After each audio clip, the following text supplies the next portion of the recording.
Hello guys, let's make lasagna.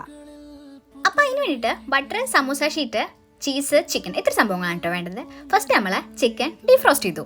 പിന്നെ നമ്മളത് കുക്കറിലിട്ടിട്ട് വേവിച്ചിട്ട് കുഞ്ഞായിട്ട് അരിഞ്ഞെടുത്തു. അതിൻ്റെ ഇടയിൽ കൂടെ നമ്മൾ ഒനിയൻ, ഗാർലിക് ആൻഡ് പച്ചമുളക് ഇത്ര സംഭവങ്ങൾ അരിഞ്ഞെടുത്തിരുന്നു കേട്ടോ.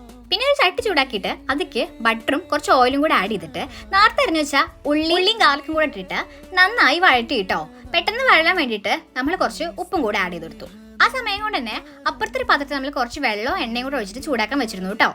അത് കഴിഞ്ഞ് ബാക്കി ഉണ്ടായിരുന്ന പച്ചമുളകും കൂടെ ഇട്ടിട്ട് നന്നായി വഴറ്റി. പിന്നെ നേരത്തെ അരിഞ്ഞു വെച്ച ചിക്കനും അതും കൂടെ നമ്മൾ ആഡ് ചെയ്തു. പിന്നെ അതിലോട്ട് കുറച്ച് ടൊമാറ്റോ കെച്ചപ്പും സോയ സോസും കൂടെ നന്നായി ആഡ് ചെയ്തിട്ട് നല്ലോണം മിക്സ് ചെയ്തു. പിന്നെ ലാസ്റ്റ് ആയിട്ട് പെപ്പർ ആഡ് ചെയ്ത് കൊടുത്തു. പിന്നെ അപ്പുറത്തെ ഒരു പാത്രം എടുത്തിട്ട് വൈറ്റ് സോസ് ഉണ്ടാക്കാൻ വേണ്ടിയിട്ട് കുറച്ച് ബട്ടറും ഓയിലും കൂടെ ഒഴിച്ചിട്ട് നന്നായി ചൂടായി വരുന്ന സമയത്ത് അതിലോട്ട് ആവശ്യമുള്ള മൈദ ആഡ് ചെയ്തിട്ട് കുറച്ച് പാലും കൂടെ ഒഴിച്ചിട്ട് നമുക്ക് ആവശ്യമുള്ള രീതിയിലുള്ള കൺസിസ്റ്റൻസി ആവുന്നത് വരെ ഇളക്കിയും കൊണ്ടേയിരിക്കാം. ഉപ്പ് ആഡ് ചെയ്യാൻ മറന്നു പോരുത്. അങ്ങനെ പാൽ ഒഴിച്ചിട്ട് നമുക്ക് ആവശ്യമുള്ള രീതിയിൽ അതിന്റെ കൺസിസ്റ്റൻസി മാറ്റിയെടുക്കുക. പിന്നെ നേരെ തിളച്ച വെള്ളത്തിലേക്ക് സമൂസ ഷീറ്റ് ആഡ് ചെയ്യാം. പിന്നെ നമ്മുടെ വൈറ്റ് സോസിലോട്ട് 2 ചീസ് ക്യൂബ് ആഡ് ചെയ്ത് കൊടുക്കണം കേട്ടോ. എന്നാലാണ് കറക്റ്റ് കൺസിസ്റ്റൻസി വരുള്ളൂ. പിന്നെ നമ്മുടെ സ്പൈസസ് ആയ പെപ്പർ, ഒറിഗാനോ, പാഴ്സ്ലി, ബേസിൽ ഇത്രയും സംഭവങ്ങൾ ഇട്ട് കൊടുത്തിട്ട് നന്നായി മിക്സ് ചെയ്യാം കേട്ടോ. ഇനിയാണ് നമ്മുടെ മേജർ ഘട്ടം വരുന്നത്. നമ്മൾ നേരത്തെ മുക്കിയെടുത്ത സമൂസ ഷീറ്റില്ലേ, അത് ഓരോന്നായിട്ട് വേർപെടുത്തി എടുക്കണം.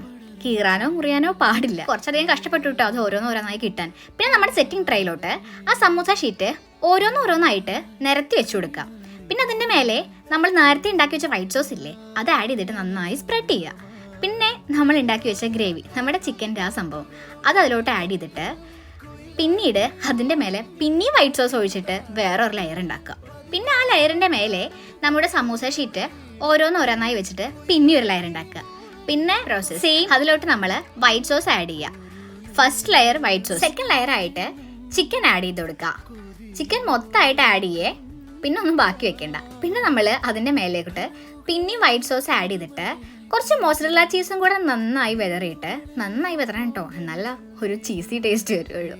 അത് നന്നായി വെതറിയിട്ട് നമ്മൾ ഇത് നമ്മുടെ എയർ ഫ്രയറിൽ 7 മിനിറ്റ് 190 ഡിഗ്രി സെൽഷ്യസിൽ ചൂടാവാൻ വെച്ചു കേട്ടോ. ഇതാണ് ഫൈനൽ ലുക്ക്. കണ്ടാൽ തന്നെ അറിഞ്ഞൂടെ, നല്ല ടേസ്റ്റ് ആയിരിക്കും. അടുത്തത് നമ്മുടെ സെർവിങ് പ്രോസസ് ആട്ടോ. അതിന് വേണ്ടിയിട്ട് നമ്മളിത് 4 കട്ട് ചെയ്തു. ഈ കട്ട് ചെയ്തിട്ട് ഇത് പുള്ളി ചെയ്യുന്ന സമയത്തേ ആ ചീസ് ഇങ്ങനെ പൊന്തി വരുന്നുണ്ടായിരുന്നു. അത് കണ്ടപ്പോഴേ എനിക്ക് കൊതിയായിട്ടോ.